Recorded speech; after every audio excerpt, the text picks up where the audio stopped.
Hi guys, welcome back to the No Time Records podcast. This is episode 3. Finally made it to 3. We've been staying weekly with it despite power outages and whatnot. So We're doing good so far. I'm in summer school. You're in summer school. That's been it's been pretty awful. Yeah, If summer school's if kind of kicking my ass right now. I hate the online is really bad. I just I'd love to be able to like talk to and meet with the other students, but there's such a disconnect with the fact that like we've never seen each other face to face, and it's like we can't really form study groups, and how quick everything needs to be done. You really don't have much time to get stuff figured out. You kind of fall behind. You're kind of screwed. Yeah, I have 3 essays, like big essays due. Well, I already did one. I have one due Sunday, which I already did, and then I have another research essay due next week, and it's all just going really, really quick. The midterm is next Wednesday, and that would only be the 10th day of class. Oh fuck. So I have not been enjoying physics physics very quickly. Yeah, it's well, I passed physics with a B, but my teacher was kind of a dumb shit. But hey, at least you paid for your tuition. I was I want to thank everyone for either donating or just purchasing a bunch of stuff through the No Time Bandcamp over the course of May. Those who don't know, all the money that was going through was to help pay off my summer tuition. Being that I didn't get any money from, I lost my job and I didn't get any COVID stimulus check, and I was like, well, I have no idea how I'm going to pay for this final little bit of class. So I had a deal where if we made my tuition by the end of May, which was when the second installment of payments was due, I would shave my head live on Instagram. And we did. We shaved my head on 2 days ago on the 4th, which was also my 24th birthday. And I think we peaked at like 10 viewers because I didn't announce it beforehand. Yeah, you kind of should have. I did get the notification from Instagram saying that No Time Records started a live stream, and I was like, oh, I think Tommy's gonna do the thing. And I went on and I saw you sitting in a chair, shaving your fucking head. Someone I forgot who it was, but they related it to like a hostage video. So we did it in the time that it took my mother to go out and get my birthday dinner. So I was like, we gotta go. We're just doing it now because I wanted to eat. So Hell yeah! What did you eat? we got pad thai. Oh, dude, fuck yeah, that's good. It was delicious. I should have recorded that, so like when I upload this on YouTube, I have like actual footage of you like getting your head shaved. It was pretty fun. It was pretty fun. It was a good live stream. We saved it to my phone. I can send it to you. Oh fuck yeah, dude. I think Sarcasm watched, Don't Panic watched, and you watched, and then Alan from Anti Venom I think also watched. Yeah, I was in the entire stream just talking shit. It was funny as hell. My favorite one was we broke up Corrupt Vision for this. Yeah, this is the shortest I think my hair has ever been. Yeah, because I remember like I've never seen you with short hair. Like Yeah, your hair was always like around that length. I've always had like 2007 Justin Bieber hair since I was about like, God, at least in middle school. I think I've had a buzzed cut before when I was like maybe like 9 or 10, but this is the shortest I think it's been ever. Damn. It's really weird because I like wake up and I'm like, oh, I feel a breeze on my head. Or like I wear a hat at work, so then like I took it off and I was like, oh, I can feel everything. Was it cold? It's like I just feel it on the scalp and it feels nice. Yeah. It's the other thing is all my hats fit now, which is great. Because I've only had the only hat I ever wore is that 924 Gilman hat that Alyx from Sarcasm gave me, because it was the only hat that ever fit my head, and I was like, yep, I'm just gonna wear this all the time. But it's been nice. I've been able to wear all the hats that people have given me or have like bought with like under with the idea of like, oh, this will probably fit. Like you always like see the back of hats and it's like, oh, one size fits most. Yeah, I'm not in the most. I'm not that person. I'm not in the most. They say my work hat is like the XL, and it when I had the full head of hair, it did not fit. Oh my god. You got a big ass head, dude. It's a giant head. Helmets are awful for me. Everything. All of my hats, like right now, because my hair's so long, do not fit me. So I know now. I When know I what you mean. when Kamal and I went to your work, I think it was yesterday. Yesterday. Kamal's like, "What the fuck what was up with Fern?" I was like, "His hair is so long." I was like, "Yeah, I know." Yeah, that's it. I've had my hair like this in high school. It's usually you keep it pretty short, but right now I think just with COVID, it's Oh looking yeah, pretty dude. long. I mean, well, the thing is, like, I kind of like it, and I kind of want to like grow it a little more, but I know I need to cut it eventually because it does get in my eyes. I remember seeing the metalhead pictures of you freshman year where you have the super long curly hair. Oh no, that was junior year. Holy shit. The year before I met you. God, dude, I look like You, fucking I look you like like crawled out of the swamp, dude. you It's look like you fucking listened to like horrific. Pantera. Yeah, it was a Judas Priest shirt, dude. Judas Priest was. That fucking photo is legendary. I love that picture so much. And there's this one photo. I gotta dig it up. I gotta send it to you. That it's my mom always shows everyone. She even like showed to Wesley, and she even showed like Kayla. That it's like me at like when I'm like 6 years old, and I'm fucking wearing like Power Rangers pajamas, and I'm just like opening a door, but it's like the most action pose like I've ever put on in my life, How and old were you? I'm fucking 6, and my mom just always shows this photo to literally everybody. It's Look at my so sweet fucking boy. funny. It's so Look at fucking funny. my little sweet action man. What about remember Federico? Oh my god, fuck yeah, dude, Federico.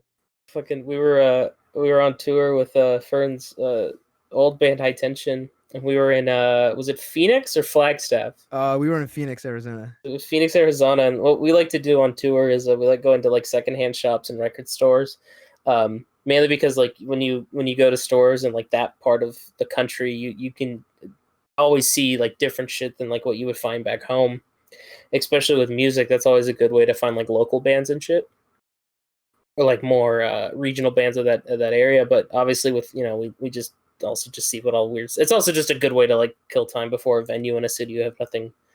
Kill time before a show in a city you have like no idea what to do. And so we were looking through CDs, and Kevin, the bassist, pulls out a Polaroid of a man. Was he wearing a cowboy hat? Yeah, he was wearing a cowboy hat with no shirt. He's no like it was someone's dad. Yeah, it's just it was in a CD, right? It was in a CD, and it was like, well, we thought it was like an insert or like a little bonus, but that was not the man on the CD. So it Yeah. was like a Polaroid of just someone's dad. Yeah, it was super fun. It was, and we took that fucking Polaroid with us until the end of the tour. And we put him up in the hung him up in the car, and he protected the car. Yeah, he kept an eye on the car while we were like out, and Kevin named him Federico. I don't know why, but he fucking did. He still has the picture, right? I think so. That or he threw it away. I don't remember. We should get a scan of that and oh god, hang it up next time we can tour. I hope he still has it. Oh my god, that was my fucking such a good joke for the longest time.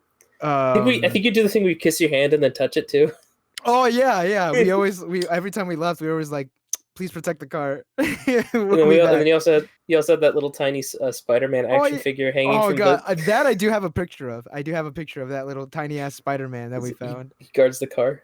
Yeah, both of them, both the guardian angels guarding the car. You know what's funny is one of those High Tension tours. I don't know if it was the first or second one, because we did essentially 2 in a row where we went to the desert back to back, and we were at a.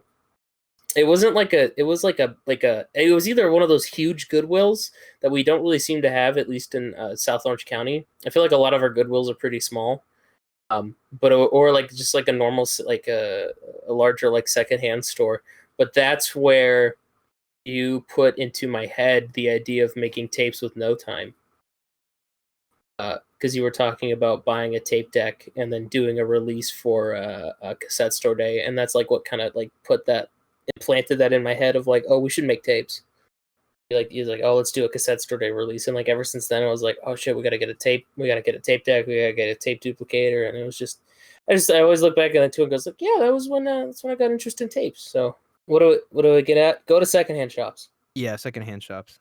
I actually do need a new tape deck. I still haven't gotten one. Did you get the refund figured out for your old shitty one? Dude, the guy just said keep it. So he doesn't even want it. Well, yeah, it's broken. It's like I don't. Well, what am I gonna do with it? Probably what he's doing is he's gonna refund you, and then he's gonna put in a claim with the USPS. He'll get refunded through and the get the USPS, money. Hey, there's an idea. and then he's fine. Or he probably has business insurance if it's a legit thing. Yeah. So, well, we're both fine. buying old tech on the internet sucks. I think Yeah. a lot of people just don't know how to pack it, and you can't test it. It's because it's not like a PlayStation new in the box where you're like, this is gonna work, and if it doesn't work, there's like 20 people I can call to make sure I get a working one. Versus like a tape deck, secondhand, it's like, well, this was it. Yeah, like who the fuck do I call to fix my tape deck? So that's how I was actually buying all of the duplicators until the current one we have now that was purchased from a friend who his label was going out, and then he actually bought it from a local community college. So it never had to get shipped or anything. And he was trying to sell it in this like label group, and I was like, I will pay you right now for this. And he's like, good, I don't want to ship it. I was like, okay, perfect. Damn. That's good though.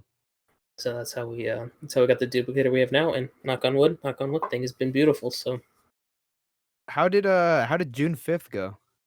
Oh, June 5th Bandcamp Day? It was pretty good. Being that we sold out of the Henchman tape, so that's which one? Great. There was 3. Both of them. Well, okay, so we sold out of all 3. Jesus. Well, the demo tape went like that. Oh yeah, obviously. Because we only put up like a handful of them. And then by the time midnight rolled around, we had a handful of them left, and then they sold out by the morning. Holy shit. So we in total between both Corrupt Vision sales, we were donating all of the merch proceeds from Corrupt Vision sales, and then all of the proceeds from the Henchman sales. I think we totaled, it was $410. Holy shit. So we donated 205 to Reclaim the Block and 205 to Black Visions Collective. And then the Corrupt Vision shirt, Brandon last told me, which was last night, that we made, I think, slightly under $700 so far in profit. So it was like $696 on the May God Strike Down My Enemy shirt. So yeah. I think it's still up for sale. I think we have 2 more weeks on it. We might extend it indefinitely. We don't know yet, but if you guys want to pick one up, let's go on the Punk with a Camera store in V. It's under limited run shirts. So, and then they have the first batch of orders has been shipping, and people have been tagging us in them. So it's really cool to see them. I think they came out pretty well. Yeah, they do look pretty nice. So yeah, I think that's about $1,100 so far, which is pretty cool. Yeah, that's really good. Taking a break from releases right now. I just feel that it's just not the time to be trying to take people's money from things that should be more important. Yeah. So we're this stuff's not canceled, and if any bands that we're working with, nothing's canceled. It's just gonna wait. Just gonna wait until we feel it's appropriate to start promoting and asking for money for our music. So I'm not dying or anything. It's just, we're just not our time, we're gonna have our buddy Alyx on. He is late. He just messaged me. He said he's ready right now. Oh, he's ready right now? Oh yeah, man, I'm talking shit without even. All right, give me 1 second. I'll add him in. All right, and our first guest for the podcast, just to prove that it's a real legitimate podcast. We're doing it for it's real. It's a real podcast, Dad. Fucking fake. We got the hardest working man in Orange County DIY.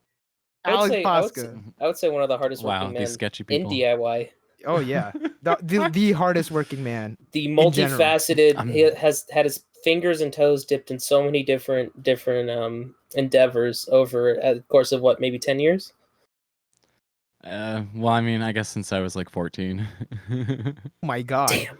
Since Yeah, you were fucking 14, in high dude? school. Yeah, in high school, that's when everyone like started making bands and stuff. But there wasn't as many bands back then. Like now, there's just so many bands. Yeah. But like when I was a teenager in high school, there was not many bands at Mission Viejo High School.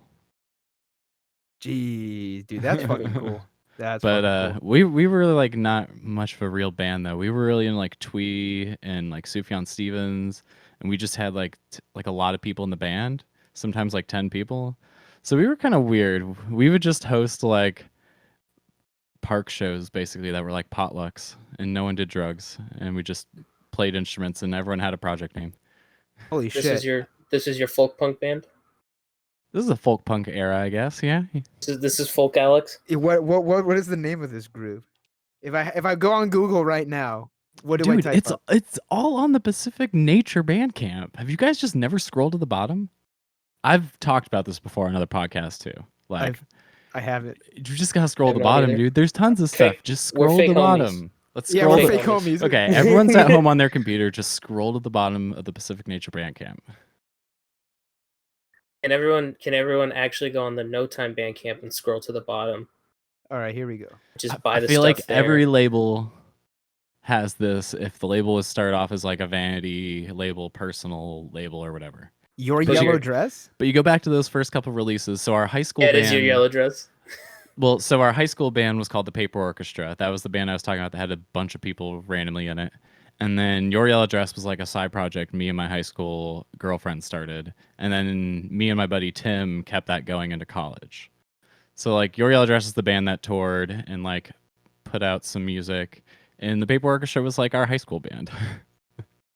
And this was around this is when well, let's get started with this. Let me ask this question. What made you want to start the label? What made you want to start your label? Because when I didn't know, when I met you, you weren't Pacific Nature. You were DIY for for Life. life. Yeah. Yeah. So way back when I was in high school and we like had that band, the Paper Orchestra, was also there was also like a lot of revolving members. We never really knew how to record. And then eventually, like a year after we started doing that, I got like a 8-channel recording interface, the same one I'm using right now, actually. And then we were able to like record stuff.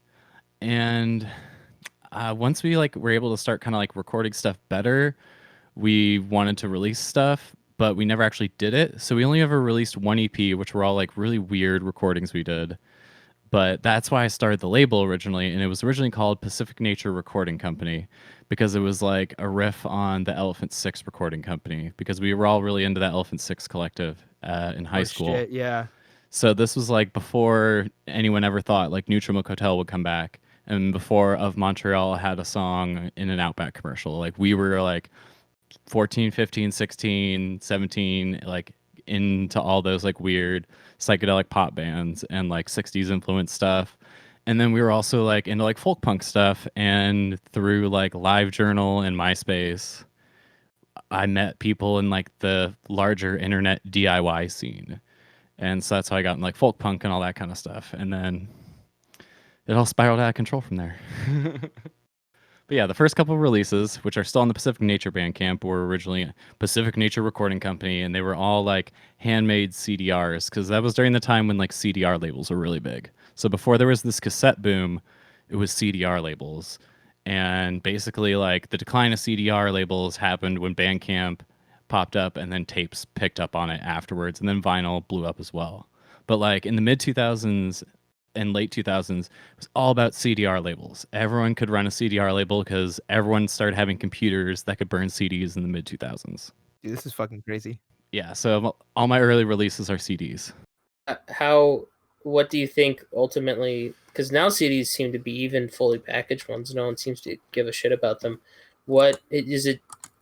What do you think killed the CD? What do you think the first nail in the coffin was? Do you think it was iTunes streaming? Do you think it was the fact that vinyl took over? Do you think it's a mix of everything? It was 100% because storage capacity increased and storage capacity became cheaper. So that hand in hand with everyone starting to get faster internet means you could just download everything and you could just mass it all on your iPod or on external hard drives. You could put it on thumb drives to trade music with people. Like after file sharing, there was like this whole thing where people had huge amounts of storage and people could do faster data transfers. And so even though like iTunes and all that popped up for consumers, like what really drove indie music and like DIY music was file sharing and people being able to put up their music for free, whether it was on torrents, Mediafire, Mega Upload, like all that kind of stuff. Like the first like collective I was ever involved in was this thing called the 001 Collective, and we basically ran a torrent-based label where anyone could upload their music or their release to our torrent website, and all the members of the collective would be resharing everyone's files. So if someone wanted to come in and download it and download the torrent, it would always be up because there was always at least like whatever 5 to eventually became hundreds of people who had these albums on their computer sharing it peer to peer over torrents. So like the first like big label collective I was involved in was actually a torrent based like DIY collective. What the fuck? That's a Yeah. thing? So that later evolved into this thing called Collect or CLLCT. And that was like a proto Bandcamp where there was this kid, Luke, who I think he was from Chicago and he knew a lot of people in the Chicago and Bloomington DIY scenes. He went under the name Secret Owl for his project. He coded a whole website that basically had an embedded player, hosting capability for a zip file, boxes to put whatever information you want in. You could upload album art for the player as well. And it was basically like proto Bandcamp. And so our torrent based thing became a message board / like MySpace Plus kind of website. And so that's what we were doing like 2006, 7, 8. And it lasted till 2009, 10, 11-ish. But eventually, I think Luke couldn't keep it up. It obviously was an expensive endeavor. And then Bandcamp kind of became a thing. So it was like, well, this is now being supported by better infrastructure than a bunch of, internet DIY music people could do. So it was it served its purpose, and something similar that could do it better, cheaper, and more efficient came out. Also, as what happens in real life music scenes, like people grow up or people have to like tend to other things in life. Some people have like mental health breakdowns. Some people go through transitions and other stuff like that. Like there's a bunch of people I know from that era that I see online occasionally and I haven't really like talked to in a long time, but a lot of them were based in Midwest DIY scenes and a lot of them are kind of spread out to different places. But because we were all on this one message board and part of like the 001 and Collect thing, it was loosely linked to like the IRL folk punk scene, and people who were all about uploading their music for free would be uploading their stuff on there. And so like there were some like bigger names. Like I feel like there was a Paul Barabo release and some other people who were in that kind of Planet X scene who were also re-upping their stuff to our website because it was just like about sharing stuff. And I want to say like even maybe like quote unquote records stuff might have been up there at some point. Really? I mean, that's how I would have found out about quote unquote was because I was part of Collect, and I'm sure at some point people were like, oh look, someone else is doing this similar thing. But I don't know how long ago Jeff Rosenstock started that whole thing. But there's like similar ethos there. And so that's like how DIY people are responding to file sharing. That quote unquote model was pretty much like what a lot of people ended up doing because they just wanted to get their music out for free, and there was limitations on MySpace at the time because you could only upload a certain amount of tracks. So that's why people were all about using these like file locker websites whether it's like Mega Upload or like Mediafire, Zippy Share, Rapid Share, all this kind of old websites. People just put their albums up there for free, not because they were worried about Bandcamp downloads running out, but because they just wanted it to be accessible. And so like that totally, it makes a lot of sense, right? That totally dovetails and is part of like the kind of like DIY punk thing and like the start your own label, distribute your own music. So with CDR labels, that the purpose wasn't to release something that was cool and collectible. It was literally the best option at the time to consume this music. And you could take it on tour really easily, and you could make CDRs at home really easy. Like the first run of CDRs we ever made for our band, the Paper Orchestra's first EP, which is up there on that Bandcamp, we made them by hand in my mom's kitchen. Like we drew with Sharpies on them, and like we used different color construction paper, and we like cut out stuff that we had printed off the computer to like glue onto it, and like all that kind of shit. That's sounding like the classic Ian MacKaye meme of him like we hand cut 7 inches by hand. We Yeah. folded Yeah, them and then meticulously. so like one person would be burning the CDs, and someone else would be like writing the name on the CDs because we were just like too dumb to get stuff printed back then, and like it was fun, and I tried to expand that label, and I wanted to release other people's music on it, but I never really got around to that. The one thing I tried to do was like a 4-way split because I was like I wanted to do a split series because I really Oh like no. splits. Oh no. Yeah, and so I did one. One of them worked, and I got those CDs professionally made and like printed and stuff, like and looking nice. But they were going to be in the same sort of CDR label format, which was like the poly bag with like a like a cardstock fold basically for art, and then some stuff dropped in there for extra goodies. But I made artist copies. I remember they look pretty cool. I don't know if I have a full copy for myself anymore, besides just like stored in a box. But we sold a bunch of them. There was like some Elephant Six adjacent band on there. Maybe you've heard of Flat Sound. He's still around, and he's huge in his own little domain of things. Yeah, Mitch from Flat Sound was on that. My friend Ross, who does like black metal stuff now. I forget who the fourth person on that was. Maybe it was only 3. I don't know. It's definitely on It's definitely on Discogs, but I This tried. was out. Yeah, Or this was when I DIY was for in life. No, this was Pacific Nature Recording Company when I was in high Okay. school. So you went from Pacific Nature Recording Company, and then when did you start DIY for life?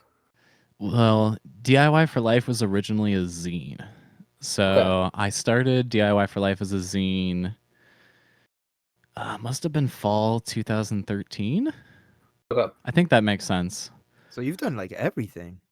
Yeah, but I mean, I made zines before. They just weren't like either serialized or like they were just for specific things. Like for Your Yellow Dress, like we continued touring and releasing music like into college, and like basically that band was active from like 2007 to 2012 almost. And so everything we released was technically on Pacific Nature Recording Company because like, I just kind of kept it around, and I did like a Christmas album like every year when I was in college and continued doing that for years. And so all that's like archived as part of the Pacific Nature Records Bandcamp. Yeah. And some of the DIY for Life stuff is, but eventually DIY for Life became a label. There was like one release that was a comp, and that was like a tape I did that went with like one of the first physical zine I did. But yeah, I wrote most of that zine while waiting around to do jury duty in Santa Ana. Yeah. But yeah, that specific. zine wasn't as long as the one we did for the Your Yellow Dress album, Orange County, where nothing at all like the shows, which we did a 40-page zine with a Holy multi-page shit. history of Orange County that I researched and wrote.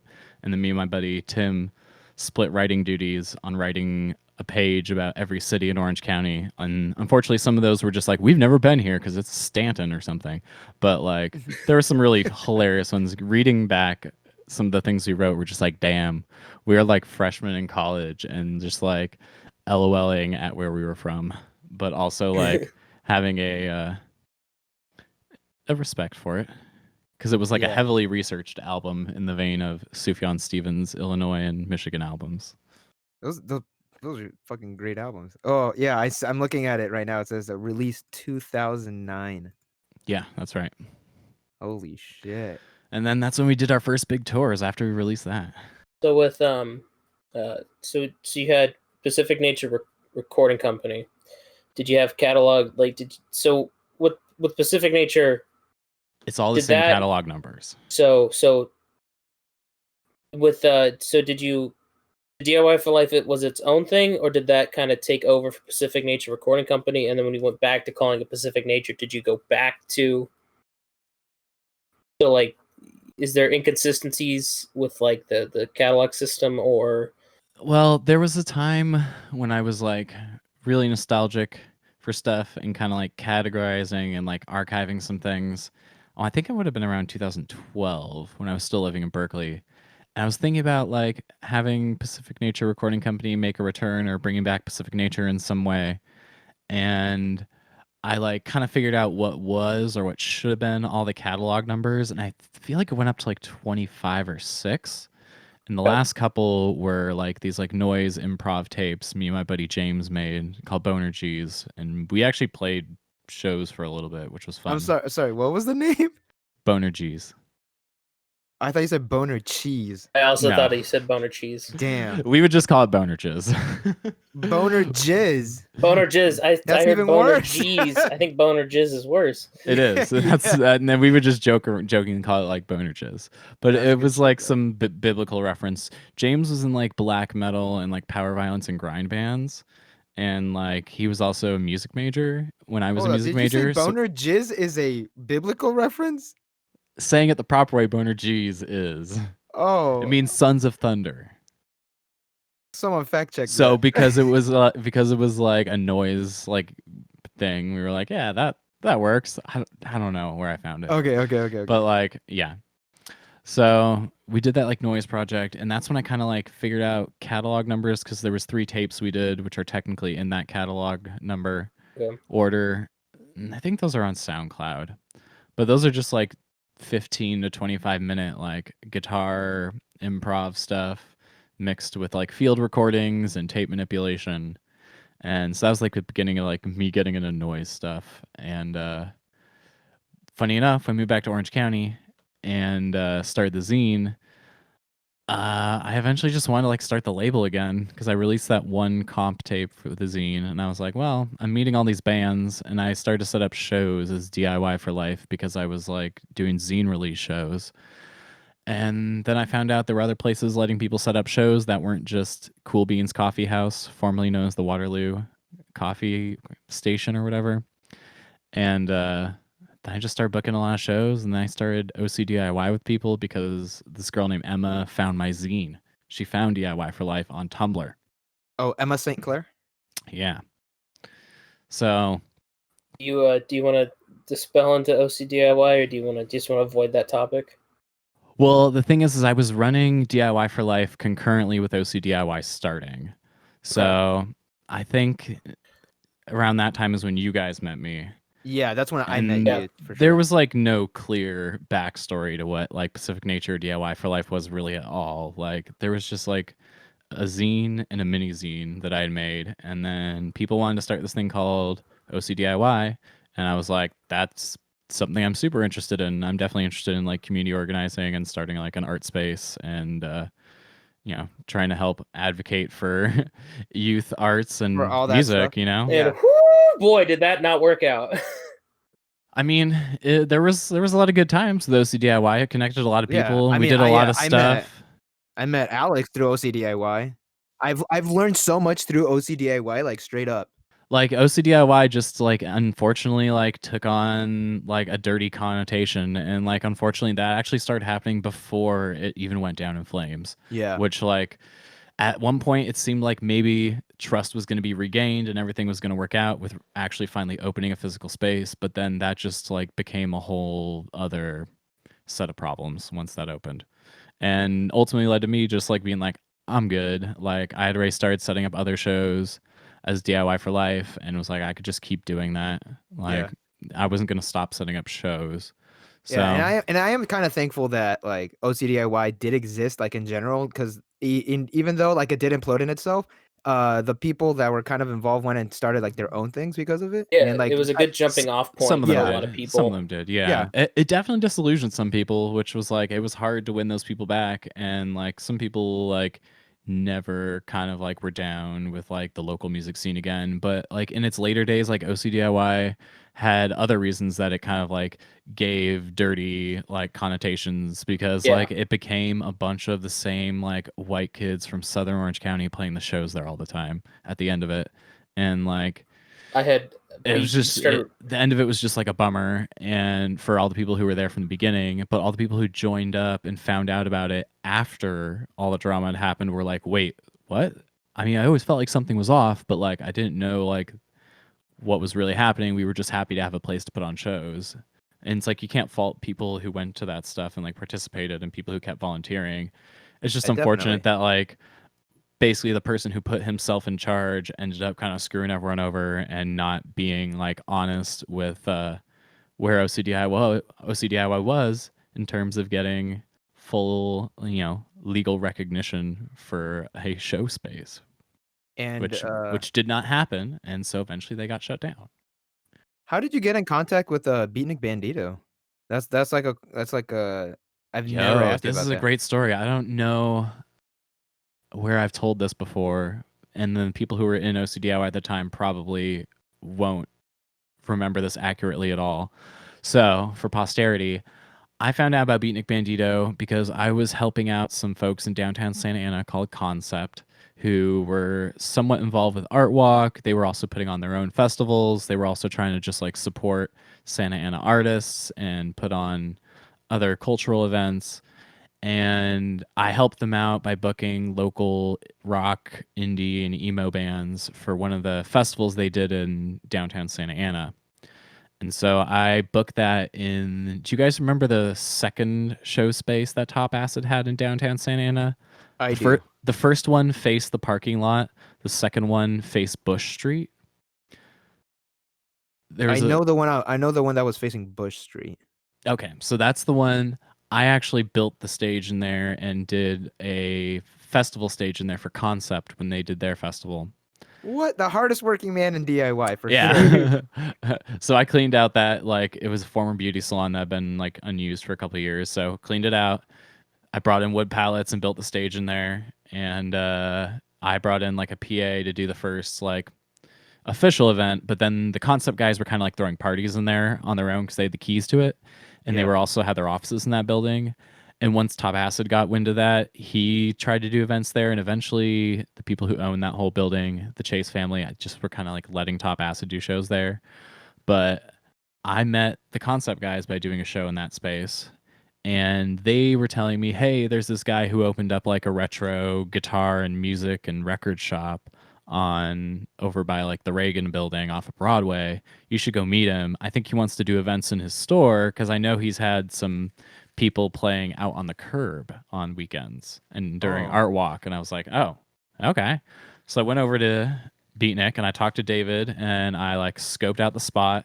And I was like, this is pretty rad. And he was like, yeah, we could run it out of the back. And like, I have this back door. We can also have some parking here. I was like, this will work really well. We don't have to use the front door. They won't see people going in and out. And he was like, yeah, but we could still like do stuff out on the curb if you want to in the future. And I was just like, no, no, no. We want to do nighttime shows here. And like, we'll charge at the door and like, we'll give you a cut of the door and we'll keep the alcohol under control. Like, we won't like have tons of overt drinking. We're not going to like sell beer. And we're just gonna like run shows. And he had a PA there already, and so I brought in lights and we brought a table and we did OCDIY shows there. Damn. So like I kind of opened that spot up to other people being able to book it. I think hardest working man in DIY for sure. I'll take credit for that. It was fun. Yeah, you'll take all the Beatnik's credit. great because Yeah, like I love Beatnik. So that and actually the Survey Says show that yeah, I know tell me about this. through. Tell me about your experience at the Survey Says show because like that was an interesting one for me. But like I've booked so many shows, like I don't remember things. You don't in remember detail. that? Okay, so I just don't remember so details. Noise Complaint was playing with Survey Says, and I think I could be wrong about this. Maybe Tommy, you remember? Was Save the Swim Team playing that too?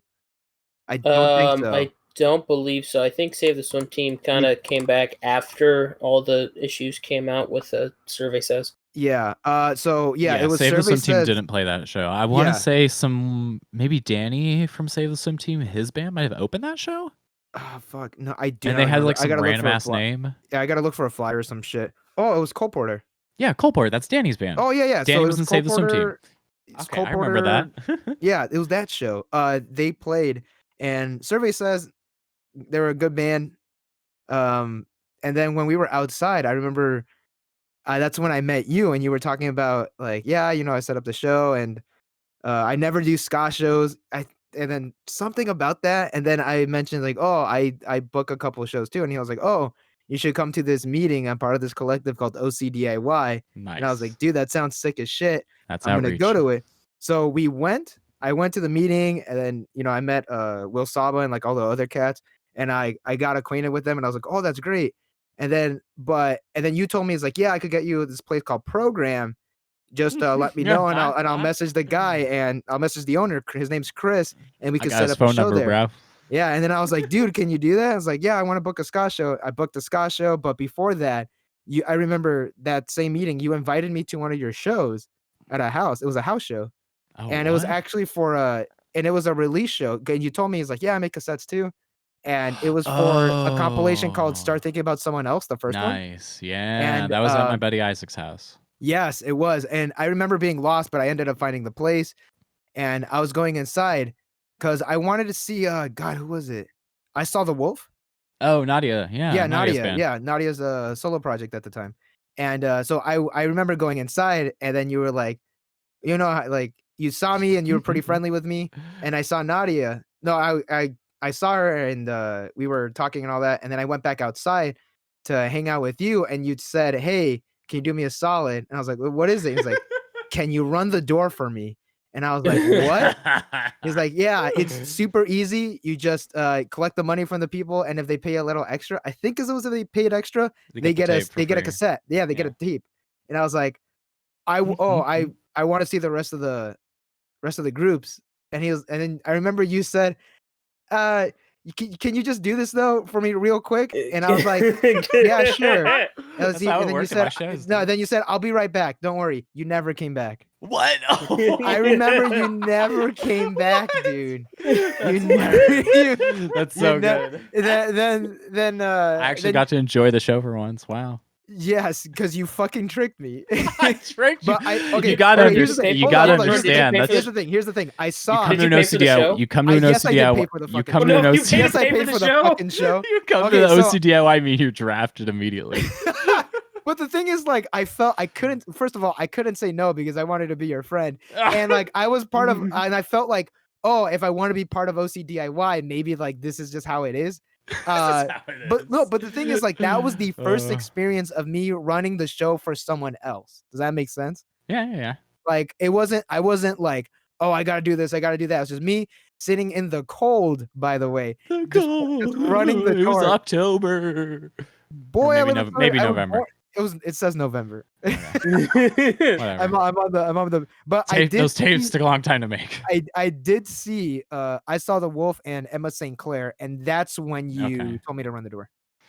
Both good sets. Well, I wanted to see everyone play. That was a show where like we had a lot of people who like were just around the scene and like maybe not in bands or maybe they were in bands, but I knew they had solo projects, and that was like a really cool and special compilation. That's when things were still like really good. That was like definitely like a high point. And then when I tried to do the second one, it just did not do as well. Yeah. But Yeah, I And, remember having the copies of the second tape that you needed me to duplicate. I think in my like distro for I think legit a year, and I gave them back to you, and I think you ended up just using them for a Pacific Nature release, Pacific Plaza release. yeah, I definitely cannibalized some of those tapes. I think you cannibalized it for your first Christmas comp.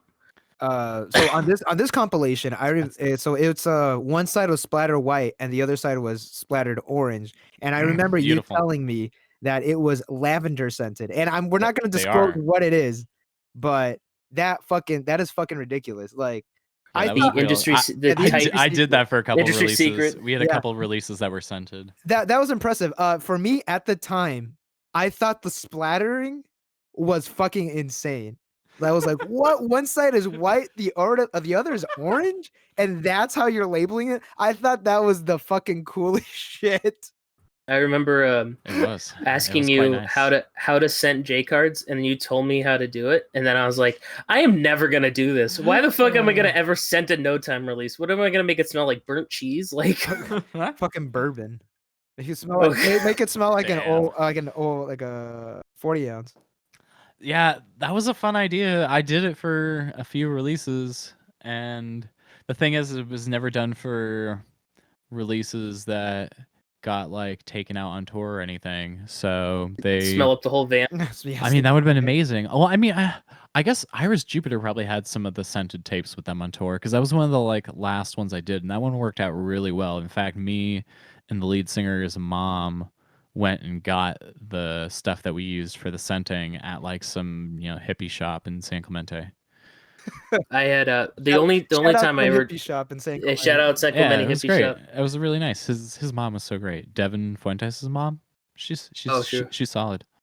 Yeah. The only time I ever thought about doing a scented tape with how you told me how to do it was dollar signs. This was years ago. They told me about how they were going to re-record some of their older songs and put it on a tape called I Need Some Space, and we were trying to figure out like a cool box set for it. And the idea was I was going to make it smell like Spumoni Neapolitan. What's The what's 3-color ice cream. Yeah, like because like it'd be like, and then we would include it. We would include it with a frozen a freeze dried ice cream bar. Oh my And, god! and it was gonna be like freeze dried. Okay. yeah, and it was gonna be like That'd be like fun. a space set. And then they ultimately that album Astronaut never ice came out cream. until the astronaut. We were gonna set it like astronaut ice cream, but they ended up they didn't record it at the time, and then they ended up releasing it years later under AF. But Yeah. was the only time I was ever like, yeah, I know how to scent something. I know how to do this. And other since then, I've never had the desire to scent a no time release, mainly because I don't know what would work out. What fucking smell do you pick? What's like, well, lavender is a nice scent because that's, it's just a pleasant Calming. scent. Yeah. And maybe healing. vanilla or, a different flower scent, but the Pacific Nature Bandcamp's a little rough now because there's stuff that's been taken off of it and changed oh over yeah, time. you've told me about, but told me about that. Yeah, kind of looking at. I'm trying to figure out. I guess I think Start Thinking About Someone Else was the first one I scented. That one was nice. Iris Jupiter was. The Puppy Soul one was. Arden Clawwitter I think was. I don't know if Start Thinking About Someone Else 2 was. I don't think so.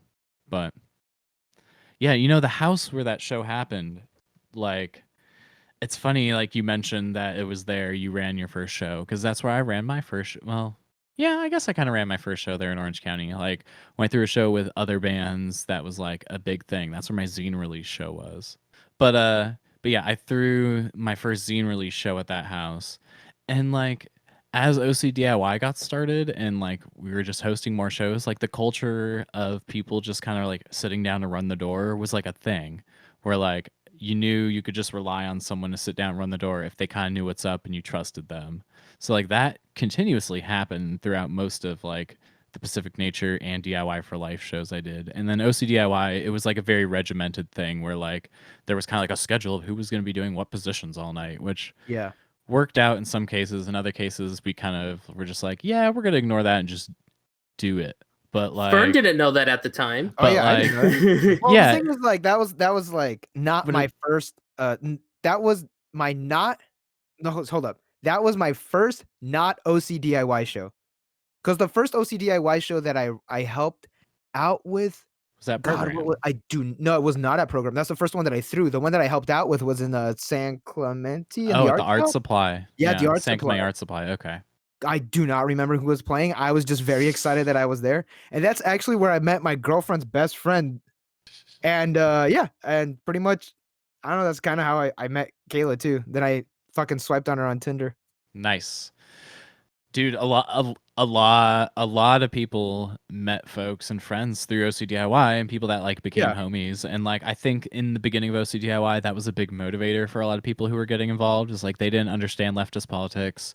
They didn't really know about the DIY scene, and they were kind of just like alt or woke or whatever you want to call it, and like wanted to meet other people like that. And OCDIY was obviously a perfect avenue because you had some other people who were a little bit older, mostly me, and some other friends of mine who I still knew in Orange County that like already laid the groundwork or knew how to access that infrastructure, and were just kind of like actively looking for ways to like make stuff happen. And the expectation, and especially in my mind, because like my whole inspiration came from like basically like DC, LA, and Olympia in the 80s. And like the whole culture of like participation is how you join the scene, not just going to shows. Like you do something, whether that's making a zine, whether that's like you bake the vegan cookies that you bring to the show, or you run the door, or you make coffee at the show, or you run sound, or maybe you just play in a band, or maybe you just have your own project. But like the idea of it being a scene is predicated on people actually doing things together and not just passively coming and consuming like music and art and then going back home to your normal life. And that's like not the easiest thing to achieve in Orange County, but that was kind of where I was coming from. And so I just kind of put faith and trust in a lot of people, and it worked out for the most part. But like a lot of it was about just like getting other people to be able to realize that they could do it themselves. So that's why there was such a huge emphasis on DIY, as much of a cliche as it became. Damn, I think people really kind of at one point, maybe not anymore, but like a couple of years ago, were just like, oh, attaching DIY to stuff is so dumb. like, oh, DIY is being commodified, or DIY is like, and it was, used as like a catchphrase. But then that kind of all just became like lo-fi. Everyone just put that over to lo-fi and singer-songwriter. But I don't know.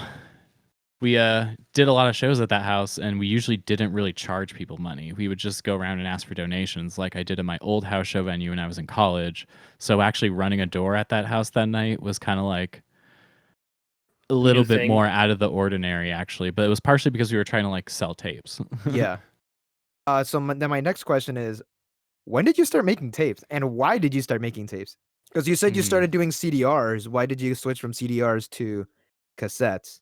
Well, at one point at the end of high school, like when I was buying other weird like acoustic instruments on eBay and like old shitty stuff and just random things that were like non-standard instruments, I also was trying to find like 4-track cassette decks.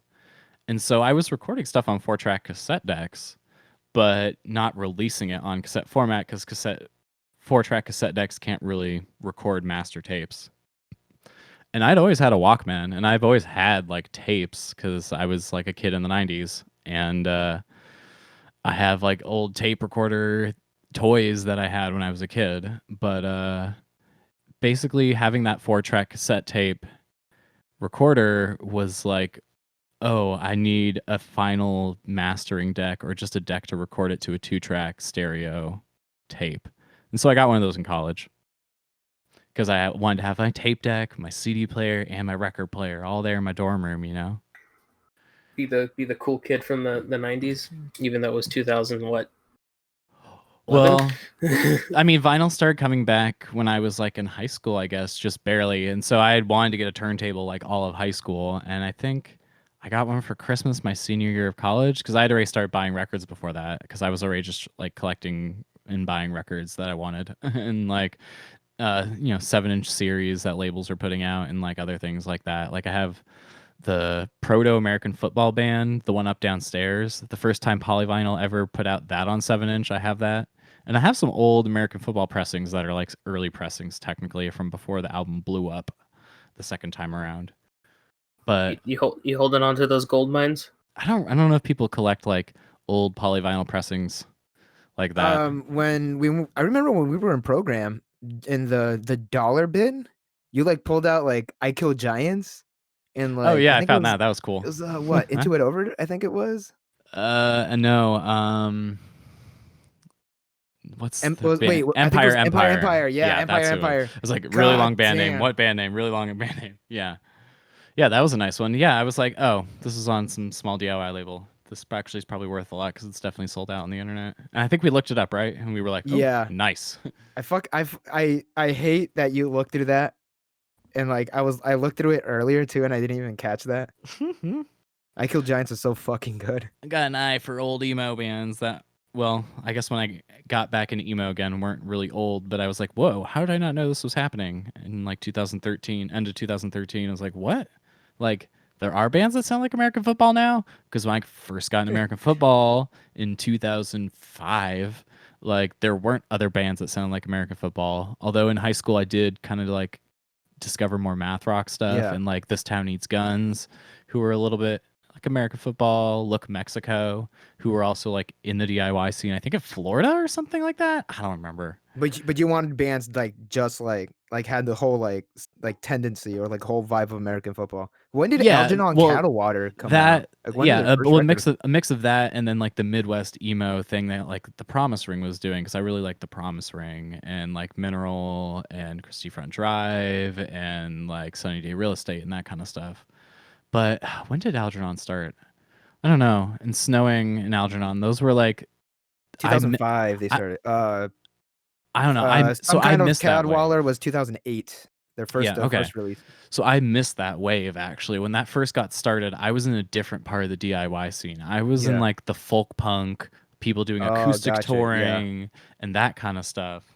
Because like around that time, like when I was in high school, like senior year, like when I was like 2009, 2010, that's when I discovered Algernon Cadwallader's Snowing. Like Snowing is a huge fucking band to me, like in high school. Like they're fucking insane. And I actually did have a chance to go see him in Japan, But tickets to go see them, like because I was in Tokyo, they were playing somewhere else in the city.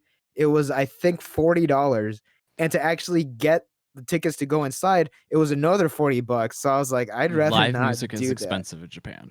Oh, it's extremely expensive. It's fucking ridiculous. But yeah, so I like kind of missed that because I started like falling out of like doing music stuff for a bit in like 2011, 12ish, and like didn't really get back into it till like late 2013, 14 because we did like a bunch of tours of Your Yellow Dress. We had a post-rock band called Coastlines that released an EP and did a tour from, was that the end of 2010 into 2011? I think so. And basically after that, like burned out on music because I was too busy doing like protest stuff and going to college. And I was like deep in like the Oakland, Berkeley, like anarchist scene. So you missed like the quote unquote emo revival. Yeah, and then once I like got home from college, I like found out, I was like, oh, all these bands have been doing this stuff. This is crazy. And then like that there was like this thing called at the time 12th and G, then later VLHS, and stuff like that happening in Southern California. And I was like, oh, I remember hearing about Fever Kids, Koala Cost, Pocahontas, and some of those bands because they were on like the West Coast circuit of playing like folk punk and DIY shows. And like I just didn't know about stuff happening on the East Coast because there was just like that was the in between era between MySpace and then people having just like their own social media on multiple platforms. Yeah. So if like I didn't find out about something on MySpace or LiveJournal or through Collect, that thing I mentioned earlier, like I just probably didn't know about that scene. But it's funny that a lot of those things were going on. And even when I was like living in Berkeley still, a lot of the people who were in like the, you know, the hashtag Cali with a K kind of scene, like those people in that era, like were totally happening in the Bay Area at the same time, like Calculator and stuff like that. And I just didn't realize it, which is funny because I was up there. And that's like the beginning of like Mom Jeans and Just Friends and all those kids getting into DIY. It was around that time as well. So I think it would have been funny if I had met a lot of those people back in 2012 instead of just encountering them in like 2015 and 16 through OCDIY. No, but seriously though, how did you get into Vaporwave? Like, what was your first introduction to Vaporwave? So I guess I kind of just heard about it as an internet genre at first. And maybe I had heard about it because it was sort of adjacent to like ambient music and noise stuff. Because like I mentioned, that Project Boner G's, like I was kind of like into that stuff, and I was buying like noise and like ambient tapes from some labels and people I knew of. Some of those labels, I guess, hosted Vapor adjacent releases, but I don't think I was really aware of it. And I think at some point there was a Facebook post I made, maybe 2015 or 16, where I was like, what is Vaporwave? Something to that effect. Or like, can people like post some releases or some stuff I should check out? And I remember people posted a couple things. One of the things was Echo Jams. I want to say Sam from Just Friends posted Echo Jams. Yeah, Chuck Pearson's Echo Jams. Yeah, that's like one of the top Vaporwave albums, right? That's the one based well, around. That's like the first one. It's like that's the like first one. Yeah, with that and like what Macintosh Plus. So Macintosh that was a Plus, meme one, and that was someone probably reposted that. Someone posted Saint Pepsi, I think. Okay. But I guess I got into it because of the ambient side of things. Like the first like albums I could think of, and when I scroll back through like my Bandcamp collection, are like there's the 2814 albums. Those were like ambient dream punk vapor stuff, and I was really into those. Actually, I can do date added and search. I'm gonna scroll really far, but I know that was a big one. Blank Banshee, Echo Virtual, which was like a Blank Banshee side project. Well, I was really into that. So I really liked a lot of the Vapor Trap stuff and the ambient stuff. And Vapor Trap was basically just combining ambient music with trap beats. Let's see, what else do I have on here? Oh, early US golf releases. Cobalt Road, Purgatory, that was a good one. 240p by Virtual 420. That was a good one that I was into early. Some Cat System Corp stuff. Man, there's a lot of interesting stuff here. And then I got into this Vaporwave podcast. I want to say 2016. That was called the Ozcast, and he was just like interviewing producers, and he had a lot of album recommendations in the episodes, and obviously the other producers were talking about a lot of albums. So I just went and started like finding all those on Bandcamp and just like listening to it through the Bandcamp app all the time because I got like really into the Bandcamp app. And I don't know, there's just a ton of stuff here. It's super crazy scrolling through this. Life Mod, damn, Life Mod's so good. I got into like some like lo-fi hip hop stuff and started following some like lo-fi hip hop labels that were doing like tapes and would go like for a year consistently releasing like a couple tapes a month and then just disappear. So from there you started a label? Like how did your side label start? So I didn't start the label.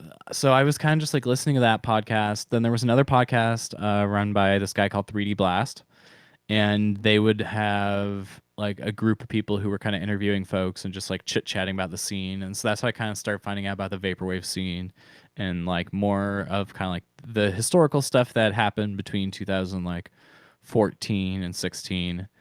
And then I also was friends with Josh from Young Lovers, the bassist of Young Lovers. Oh yeah. And I found out that he had a Vaporwave project that was in like the first wave called Reverb Light. And I was actually already into some of the releases he had done and found out about them. And so there's a Facebook conversation we had where I sort of like ethnographically interviewed him about it, where I was just kind of trying to find out for my own personal like interest and in a bit of an academic sense, like what was Vaporwave in his opinion, how did he see it? He knew Macintosh Plus and a lot of the early people in the early scene. Josh played shows in the early Vaporwave scene, which were all on Tiny Chat via this thing called SPF 420. And I was like very interested in Vaporwave, and like I just kept listening to a lot of the music and listening to the podcasts, and eventually I made my own album. So that was, I think, the big turning point was when I made the Wave Race album. So oh yeah, which I have multiple versions of. Oh shit, that's just rare, bro. I have that's rare. I don't know where the 10-inch is. That is released in 2018, July 26th. Yeah. But how many times did you re-release it? The first release. How many more times are you going to release it? People have been asking if I'm going to repress it again because I guess people want tapes. So I'll do that when I do the vinyl. You're gonna do a vinyl of it? Do an 8-track. Yeah.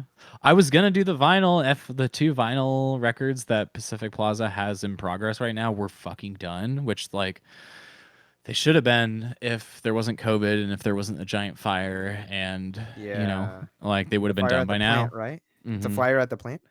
Yeah, they would have been done, but if those were done by now, I would have reinvested the money into a Wave Race vinyl. But since I can't do that, do you wanna say on the pod who those releases are yet or no? Oh, I mean, everyone in the Vaporwave community already knows. Yeah, but this is the No Time community. We're trying to bridge the gap. Oh, okay. Well, the first one is the Data Girl record, Heaven Cry. That's a great fucking record. On great 12 fucking inch. record. Yeah, and that has 2 bonus remixes. And then the other album is Eventual Infinity Deep Web Trap Beats. We're doing that EP on one side of the 12 inch, and then the other side has 4 or 5. I think it's only 4 remixes now. I think they cut one of them, if I remember. I like correctly. Eventual Infinity. But that was, we figured all that out back in February, and now I'm like, oh man, how many remixes are on it? Like, how sad's that? I thought we were past this point in the record industry. I thought like vinyl turnaround had like changed, And then I just got like, it's like slapped in the face. So frustrating. How delayed are you on these releases so far? They were both paid for in February. Oh, so you should have. Even with the I mean, I submitted all the Data Girl stuff in February. I think the Eventual Infinity stuff was submitted like a month after that, but like we had planned to do them one after the other, not at the same time anyway. So with after a 14-week turnaround, you should have had these like at least a month ago. Well, it's supposed to be 10-week, supposed to be 10-week turnaround, and like 2 weeks to get test presses. So then you get your test press and then you prove it, and then it's 10 weeks after that. And the way the processes work now is I had to do the digital proofs of the jackets, and they, as far as I know, still have not even started pressing the records. So Jesus, holy shit. Yeah. Are you worried about the jackets not being I know that Vaporwave, from what you've told No, me, no, the no, no, art no, no, being no. very The plant's doing this. It's the plant. So the plant is Okay. trying to extend the process and like make me feel like something's happening by asking me to do a digital proof on the jackets before they get to pressing it, because they literally just can't press it. They just have a backup right now, which I Yeah. totally get and understand. I'm not like mad at them.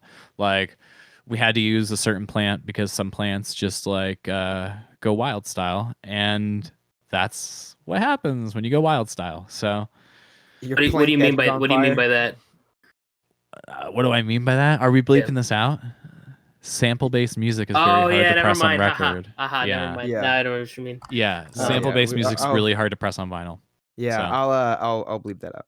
Are you worried about, because I know Vaporwave is very particular about how the art looks. Are you worried about maybe the jackets not being the proper color and the proper kind of the gradients No. going to shit? Are you pretty confident that you'll get what you're trying to go for? I think it'll be fine. Everything was designed in CYMK, so Okay. that really has more of an effect than anything. So I think it'll be fine. You got to remember, like, when they're pressing only 100 or 150 records in our case, like, they still have to buy 500 jackets because like people are still dumb. And since a plant has its preferred place that they use and get a discount from, like, I've heard that I'm probably going to get a bunch of extra jackets with it, which is hilarious from other people who use this plant. But like, it has a spine. Okay. So that's fine. It has a spine, it has inner sleeve. That's all I care about. Like, we knew we'd get the art like formatted properly and all that stuff. We weren't trying to do like colored vinyl. We were trying to catch a good deal, because this plant also had really good deals that literally the day after I submitted the Data Girl record, they were going to increase their prices by $500,000. And so we were like, holy shit, like, good thing that's taken care of. And I was like, hey, how's the Eventual Infinity thing coming? Because he was handling collecting all the masters and stuff. And I was like, just so you know, like, we got this done. We should probably get things done. He was like, you know what I just found out? They're changing their prices tomorrow. So I'm going to lock this in. And I was like, yes, do that. Wow, holy shit. So we saved ourselves $1,000 between those two releases by locking it in. But And you're doing a black vinyl? Yeah. So the thing I've realized since is that like maybe we should just press more than 100 or 150 copies, and we can get colored vinyl through people, and we can use a broker who will kind of cover us. Duplication.ca, I think, will be like pretty decent as a broker because they're well aware of what Vaporwave labels do, and they're kind of just doing it. So They get it. I've thought about trying to use Precision Pressing in Toronto because they have pretty low minimums, and you can also broker through Duplication if you want, or you can go directly to them. But their pricing for shipping is really good because they have a good Canadian-American relationship, where I'm pretty sure they probably just bring stuff over the border and ship it within the US, because I think that's what Duplication.ca has been starting to do. And a lot of Canadian Vaporwave labels are doing that too. Smart right there. So You get a PO box in Niagara, dude. I appreciate the craftiness that a lot of labels go through to get what they need to do done. Yeah. And in some cases, it's just to like make it cheaper for their customers. Yeah. I mean, Duplication.ca has to be doing something to offer free shipping on every duplication order, because we know how expensive shipping is when they're just shipping you 25 to 100 tapes raw. I'm gonna guess probably threats of violence. No, I'm sure they're very nice. Yeah. So, I mean, when you can order, and I'm doing like 50 tape runs through them, they're shipping it, quote, for free. And when I buy 50 tapes through them, the shipping's like what, like $14 usually, right? Yeah, like you 12 could do minimum. I think they're doing something where they're sending all like a whole bundle of tapes across the border, and then have a separate maybe warehouse or person intercepting them and then send them out. Or they just do that in general, and they factor it into their price when they're offering duplication to people. I know of a Canadian label that twice a month he sends someone over the border to mail packages out in the States. Yeah, I mean, I have customers for Pacific Plaza who I ship, like I said, to Niagara, because that's like as close as you're gonna get to Toronto. Hand deliver? They just go to their PO box, or they send it to a friend who lives near the border. Ah. So it'll say care of person's name under, an address that I'm like, what? I already sent a tape to this address. Oh, this is someone who helps out Canadian homies. But what question did this come from? How'd you get into Vaporwave? Okay, I No, guess. Yeah. that was No, what At least brokering vinyl. yeah. Oh well, We were yeah. I talking guess we about just kind a of started bit talking ago. about the label and vinyl. Yeah. Yeah. But So you've been very proficient, and have just in. So I know that you did Rave Race 64, but that was before Pacific Plaza was established. When did you establish Pacific Plaza? And then since then, I feel like you've just been gunning out releases, whether it be both tape or mini CDs. yeah. So yeah, I guess we were talking about Wave Race. I never really went into it. So basically, I made that album summer. Well, I started on it at the end of summer 2017 Okay. because summer 2017 I went on like a 5-week tour. And I wasn't playing. I was just on the tour and running merch and like driving and doing other stuff. And I wasn't really playing. And the Stereo Soul Movement wasn't playing a lot of shows around that time. And we were kind of getting like a little burned out on having tons of beatnik shows all the time. And I was like just trying to do something else and like make some electronic music. And I was like, I should try and make some vaporwave. And I kind of had like this concept idea of using the Wave Race 64 soundtrack because that was the first N64 game I ever had. And I had a friend teach me how to use Ableton and hook me up with some samples and like kind of like help me get started on sampling. And I made that album in like the fall of 2017, and then I self-released the cassettes February, and the digital release came out on DMT Tapes FL, which is like one of the most legendary vaporwave net labels. Yeah. That's has like 700 or 800 plus releases at this point, I think.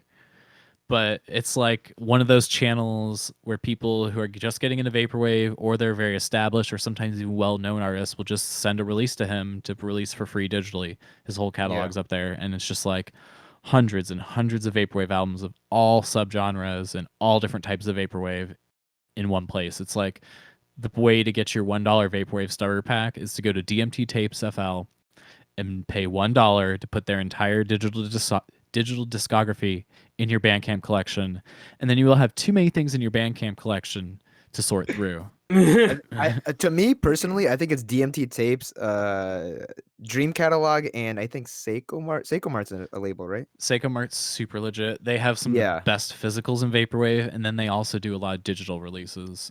Show me pictures of Dream Catalog. So Dream Catalog are OGs. Yeah, they're OG as fuck. But they went off on this whole weird thing where they tried to dissociate with vaporwave and like started trying to do this thing called hard vapor, and then they were like doing all this dumb edgelord shit. And a lot of people involved with it have just kind of been terrible people over the years and been called out for various things. And they had this whole crusade against vaporwave where they were like hated vaporwave and were like, we're not doing vaporwave anymore, but like would always reissue the classic vaporwave releases whenever it kind of seemed like the label was in a financially precarious place. Did they just think they were too good for it? They're like, no, we're not going to die out on this internet genre. No, they're like edgelord, like way too big brain philosopher ego types. We're like, we're doing this art on this next level you guys can't understand. We hate commodifying things and blah, blah, blah, and you guys don't get it. Oh, we don't have to worry about diversity representation because we just work with whoever we want. And now you guys are all like cannibalizing each other. Oh, vaporwave scene is a cult now that just hates on anyone who's not in SJW and like other just like weird, like literal edgelordy kind of stuff. And like various people have had infighting issues and people not paying each other, people putting out insanely low quality releases and selling them for a lot of money, people not filling orders, and then like just who people choose to like support and like be friends with, because some of those people are people that have literally shafted people out of thousands of vinyl records or like shafted people out of paying royalties on Spotify stuff and things like that. I know that I've heard of the whole fiasco between the floral shop vinyl. Yeah, so that's Old English Spelling Bee, who are friends with Dream Catalog, and they're all kind of at this time when there's a lot of social unrest, they're on the edgelord side of things, and like, oh, protesters like are dumb, and rioters and looters are stupid. Like they're those kind of people. Plus, with vaporwave, from what you've told me, is it's the quality needs to be there. And you've always told me about how crazy people push for very precise. They want it looking nice. They want the in a lot of cases, yeah. I they want mean, the there are obi certain strip. people They want the with those expectations, Okay. but like there's also people who are willing to put up with like low quality shit because it's rare, which is like a whole other issue. What's your favorite kind of vaporwave? Because I know you personally you fuck with future funk, don't you? I guess future funk and vapor trap. Yeah. That's the two things I'm most interested in and I enjoy the most. But I mean, I got into it because like the ambient stuff and kind of like the vapor funk, VHS pop, lo-fi stuff, and I like lo-fi hip hop stuff, like more than just the relax and study channel stuff. the deep cuts. Yeah, Do you like Mallsoft? Have as you in ever like gotten into following Mallsoft? labels. Somewhat. Because you never- said because you said you like the ambient And stuff, the ambient and, like, stuff I Mallsoft liked, is yeah, it's very ambient, but like the stuff I liked was like the more drone feeling kind of things. Oh yeah, I gotcha. But that's because like at the time I was really into like ambient and drone and like improvisational music because we were doing the intimate evening shows. Oh and yeah. we tried to start that intimate evening records label. And to get back to the Wave Race story, the cassette, the first edition, I put the intimate evening logo on it because I was like, I don't know what to put on this. Like DMT tapes doesn't do tapes, and I'm not releasing the tape on their label. I'm just releasing it myself. Yeah. And so I put the intimate evening logo on it, which is funny. On the first pressing of the cassette? Yeah. Let's see if there's a picture. So that's how you know if you have the first pressing. It should say that on Discogs. Discogs has a fairly good record of the release. Let me see. Yeah, because it originally says no label, which is confusing, but that's because the cassette was technically branded with Intimate Evening Records. Yeah, you could see it. Someone uploaded it. Somebody on the Wave Race 64 Bandcamp commented, "This record inspired me to start making vaporwave. Glad I finally have this bad boy on tape." Nice. Hell Yeah, yeah. so the release did surprisingly well. I You've was told me this multiple shocked. times.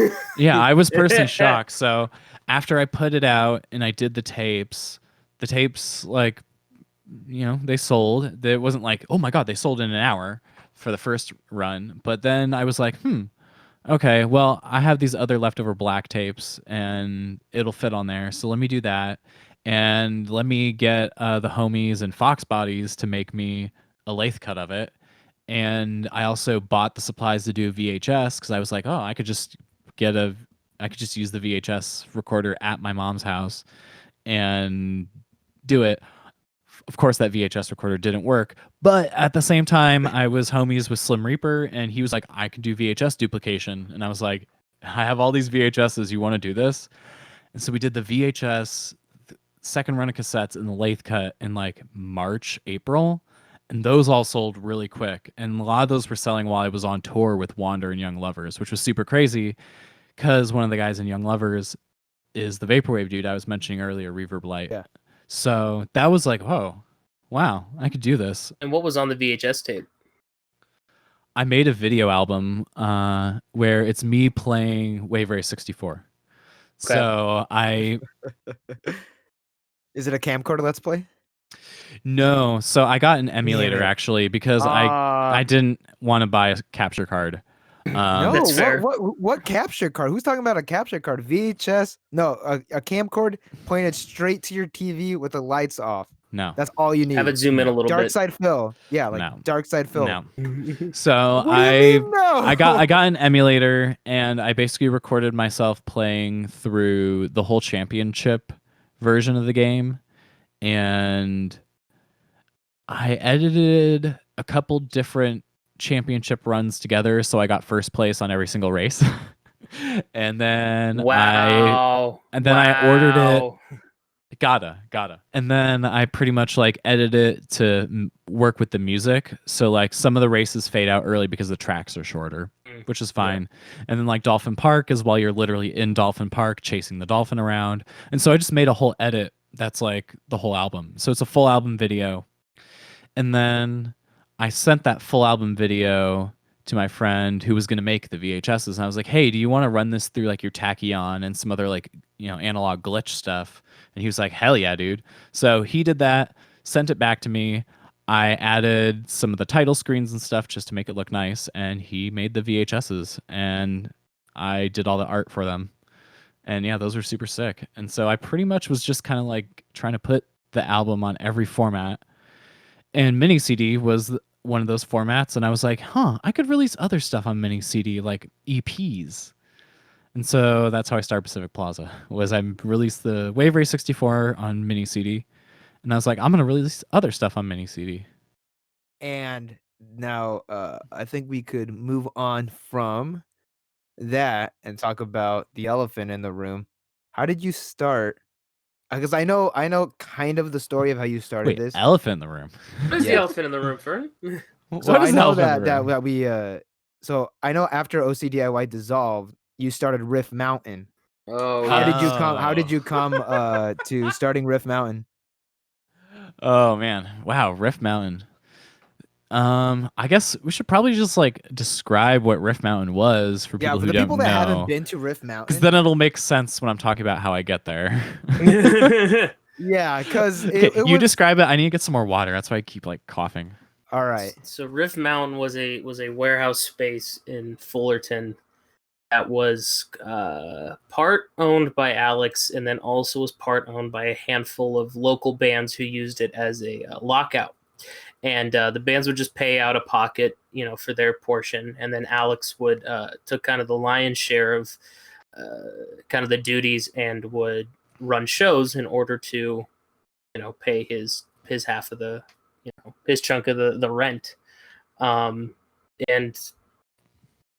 would you say before it died, it was blowing up? Oh yeah, for sure. Especially in the hardcore scene, like we were having really big hardcore shows. But yeah, it was a music venue, practice space, and kind of became my offices. But it was only like half of the story, because the first half of the story was the warehouse next door. So Warehouse. so me and some friends had a warehouse that we rented, and we built a control room for a studio in there. We built some bedrooms in there, and we kind of configured it into a living space / recording studio situation. And we were basically like living, practicing, recording there. People were doing like liquid lights and other crazy stuff. We were filming video sessions. And then our neighbors moved out. So I was like, oh shit, there's an empty warehouse next door. I already know this neighborhood is chill. We've gotten away with doing shows in the past. And like we're on pretty good terms with like the management. So I was like, this is kind of an opportunity right now. Things had just kind of like finally settled where like I wasn't like broke all the time and like we were doing okay and working. And so I was like, okay, let's take the money I have and throw it into getting a second spot. And so I took whatever money I had and also invented some more money to be able to get the lease on that place, which became Rift Mountain. So we had two warehouses side by side for a long time, actually, which was super cool and worked out really well for hosting bands and other stuff. But in the end, the original warehouse got closed because the grow op next door flooded us when they had an overflow. And then Rift Mountain eventually got shut down by the city of Fullerton. Yeah. And so what's elephant in the room about that, Fern? Is it because you didn't? I don't think you like to talk about Rift Mountain and how it had to go down. Oh, I don't mind talking about Rift Mountain. Oh, it's just okay. that like no one really talks about it. The thing is like it was around for like just over a year. Like you really gotta like hit a couple of years or have some gigantic shows to like maintain notoriety or whatever. I mean, FTG's barely been around for a year, you know. You had that, yeah, definitely with I remember talking to Chris from Program about Rift Mountain shutting down, and he was like, they were very important to getting those hardcore shows that we just thought would be too rowdy in the shop, and wanted to still keep it DIY because otherwise it would have to be shoved. Yeah. It would have to been shoved at like Chain Reaction or the Observatory or the Constellation Room in the Observatory. So it was the Jesus and honestly, piece. The Observatory wouldn't even take on like a lot of those kinds of shows. They had to go to the Garden Amp to do like hardcore stuff, or even like doing like the old guy punk. Like old guy punk had to go to the Garden Amp, Yeah, in the locker room. Old guy punk used to be at Program for a while. It was at the pizza place. Remember Out of the Park Pizza? There was some old guy punk happening there too. And when Marty's on Newport existed, a lot of the old guy punk dudes were like, "I love playing this place." Marty's was the weirdest flash in a pan. And then they unfortunately have all just ended up at the Garden Amp. Yeah. Marty's was the weirdest. Well, doesn't the Observatory have another satellite bar in Orange County that's not at the Marty's location? It's a new spot. No. That's the first I've heard of that. Live Nation bought the Observatory. Yeah. Is that what led to Marty's shutting down? I don't know. I don't really know the story of Marty's, but Live Nation bought the Observatory, so there's not many independently owned venues anymore.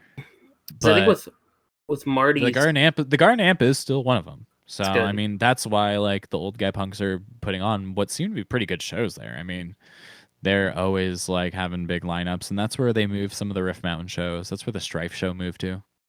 So yeah, the Stripe EC with A6TC. Yeah, with Marty's was interesting because it was it other than it being 21 plus, I actually kind of enjoyed it mainly because it was so close to all of us, being that we're from South County, and it was like, wow, it's only 10 minutes and we're home. But Marty's had like it would get names that would normally play the Observatory on say a weekend. Yes.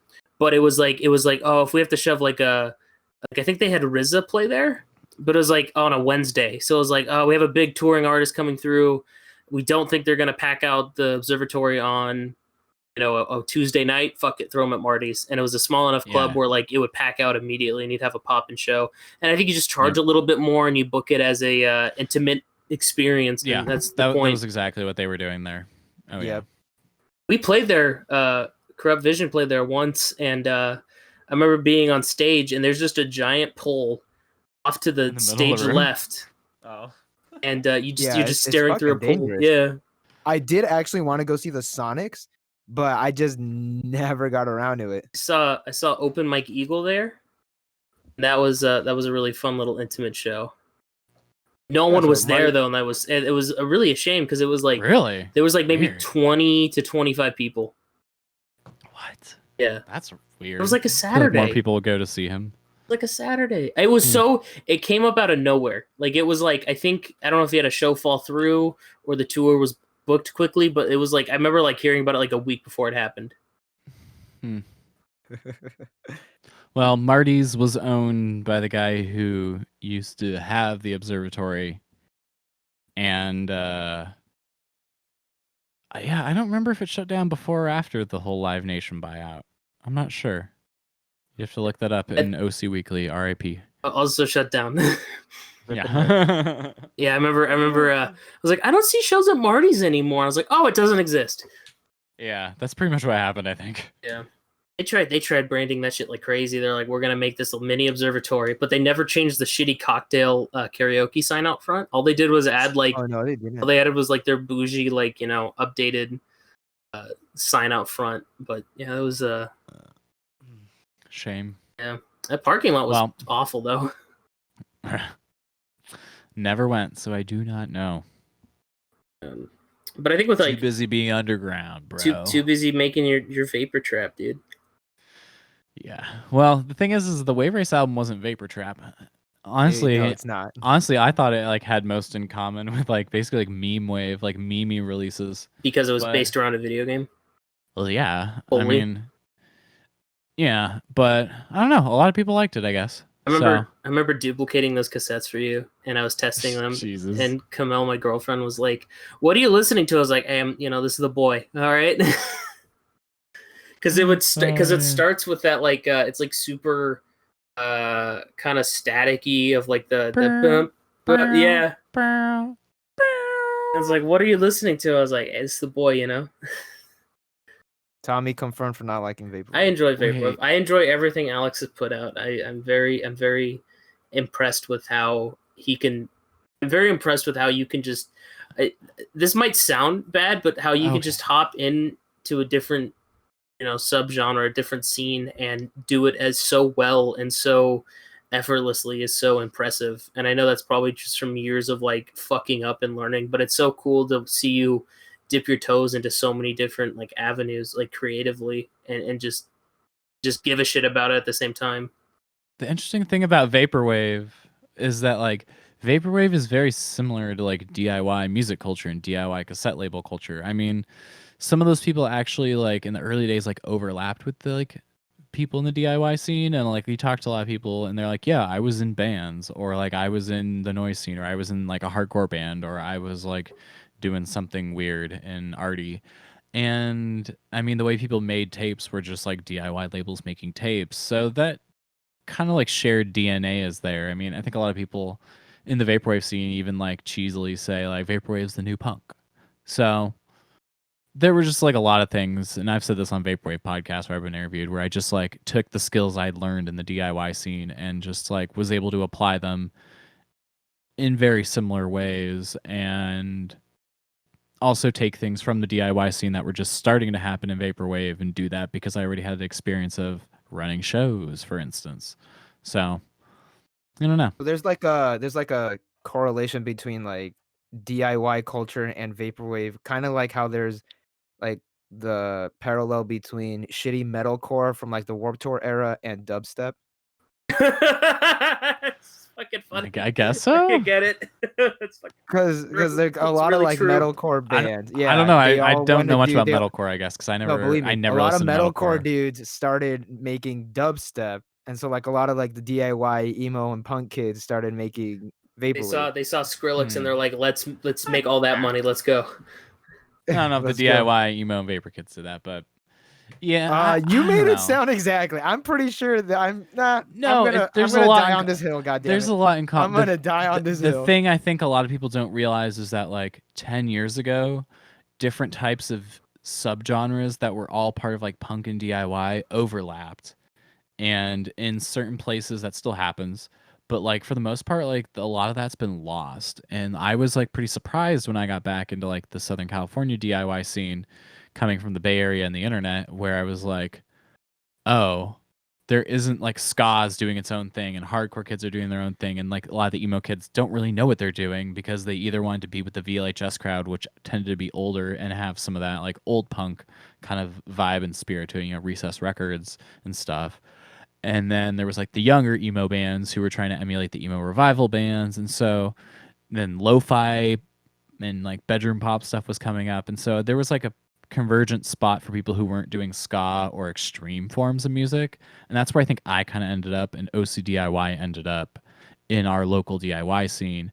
But from my experience, like when I was playing in an acoustic band with my high school girlfriend, we played with like hardcore bands. We had played shows with ska bands on tour, and like when we were playing like shows in Santa Barbara, because that was like the closest like leftist DIY scene that like I had access to when I was in high school, besides a couple people at the Shea Cafe, but the Shea Cafe was pretty dead at that time. It was really more of like an Isla Vista, Santa Barbara scene.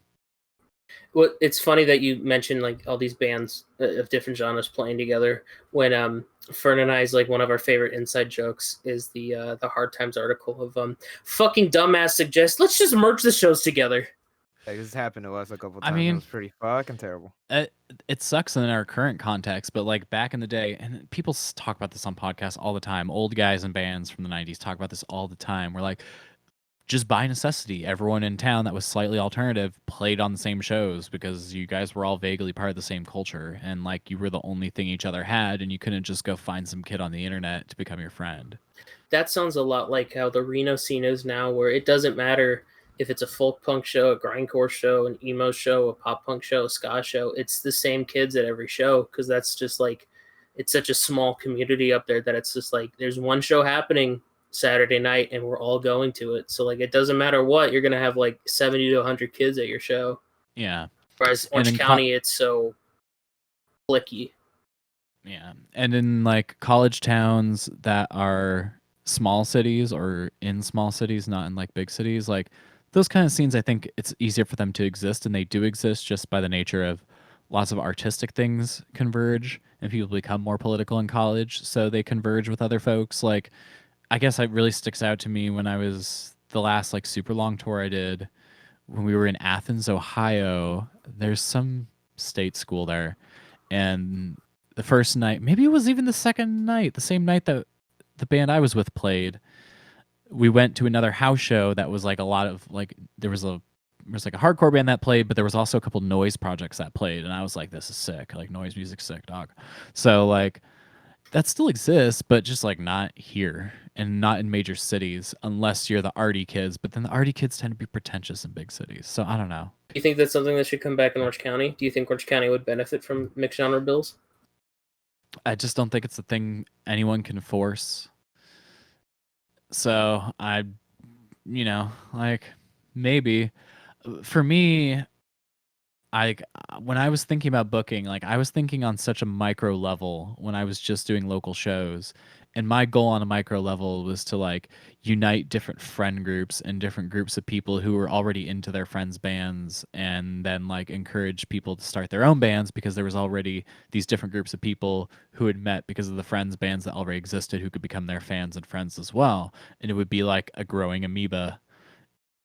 But people get older, venues go down, or OC DIYs implode, stuff like that. Like, doesn't always happen that way, but it's just easier to be like, well, I can also make friends with a bunch of people online, say a bunch of funny things on Twitter, and then when people really want my band to tour, I can go out there and have a big ass tour, or what seems like a big ass tour, and I can pretend to be super surprised at how many people are there every show and be like, wow, this is crazy. I can't believe we did this ourselves. Like, this is amazing. And for marketing, that looks good for some people, and there's some people who are like kind of disingenuously doing that because like they're popular because of the internet, not because like they've contributed anything. It's a lot easier to be a band that's popular without contributing in the DIY scene, whereas like in the older DIY kind of thing, bands who contributed or were big parts of their scene or like did something new or original were people who were kind of like remembered and respected. And a lot of those people still get respect even if they're not known now. But a lot of like people who've become popular on an indie level who obviously pulled from DIY stuff, like Frankie Cosmos, like I know the exact people those folks like Frankie Cosmos and like whatever other popular lo-fi and indie stuff that's come out of the DIY scene, like who they were pulling from back in the mid 2000s. Like it's really funny to see like Porches. Your Yellow Dress played with Porches back in like 2010. Like we played with like Paul Barabeau and other people like that way back in the day, like there was, and that was when we were like an 8-piece folk rock band was when we played with some of those people. We played with Andrew Jackson Jihad when we were like an 8-piece folk rock band, And that's crazy that you've seen like the entire evolution of Orange County, like DIY. No, I wouldn't say that because There's some 80s and 90s stuff. I'm really aware of the history because I've obviously met people from different eras of it, and I've just personally like had an interest in it, so I've like followed along in at least in my head with like the story. But I've realized I was really disconnected in high school. We were really in our own bubble in Southern Orange County. And you know why? Because of the internet. Like that's how I knew people. And so like I was interacting with people on the internet, but on a local level, it was like us and our friends at our high school and maybe some other kids and a couple other bands that went to other high schools, which actually included the guys in Young the Giant. And we were just setting up our own shows and we were doing it super DIY based on these things that kind of came from like leftist radical politics. And like I was introduced to that stuff because I got into the DIY scene by kids in Santa Barbara who were part of the, like the Santa Barbara scene. So like for me, it came from like a locally organizing things mindset, not like I'm joining the national DIY community and my band's going to be able to go on tour all over the country because we're joining the national DIY community and we're acted super woke. Like it wasn't acting woke so people would accept you. It was acting woke because that was the right thing to do. And like if you were in that music scene, it was already presupposed you believed in those things and you were doing those things. And it's not really like that in DIY anymore. And with that, I think we could call it now. Alyx, thank you for coming on, talking to us. We did it. You don't want to do a part 2 later? You want to get more info? Dude, I didn't even get to reflect on No Time, honestly. Oh shit, damn, you gotta right. I didn't get to talk my shit on No Time. You never did the fact checking. we didn't really fit No Time into the timeline of Pacific Nature. Oh, and this is Pacific more like Plaza us here. talking, Yeah. interviewing you, and how So much like you are a huge fucking influence to this record label. Because seriously, dude, for like legit, I personally would not have known like half of the shit to do if I've never met Alex, you. literally, you've taught Fern how to book and run shows, and you've taught me everything I ever needed to know about tapes, which is what the two strongest things we do at this point are. And you also teach us how to do podcasts. The Padawans, yeah, you fucking did. Padawans have become You the fucking- masters. not at all. Yeah, you. Oh yeah, you guys definitely have. No, we're still learning. Honestly, when I saw but- like the multiple articles in OC Weekly RIP about you guys, I was like, do I really even know how big No Time is? Like, I know Tommy makes a gazillion tapes all the time, but like, I don't like keep up with all the releases on your label. I'm not really into like all the stuff you guys do, although I kind of know some of the people who've been on the label, which is kind of fun. But like, you know, like I don't listen to all the No Time releases, and like I only end up at select shows, and so I don't really like know if I've even been to your bigger kind of shows. And back when we were all doing a lot of stuff all the time, like our paths didn't honestly cross that much, except like that me and Tommy were doing tapes all the time. So that's when our paths crossed, not at shows, not in the context of like the scene, just in the context of like being friends working on stuff. So I kind of realized you guys were a lot bigger than I thought, I guess, when like all the like articles were being written, and I was like, this is really cool. Like, this is so good. Like, I'm so happy for them. Like, they're doing such a great job. Like, that's crazy.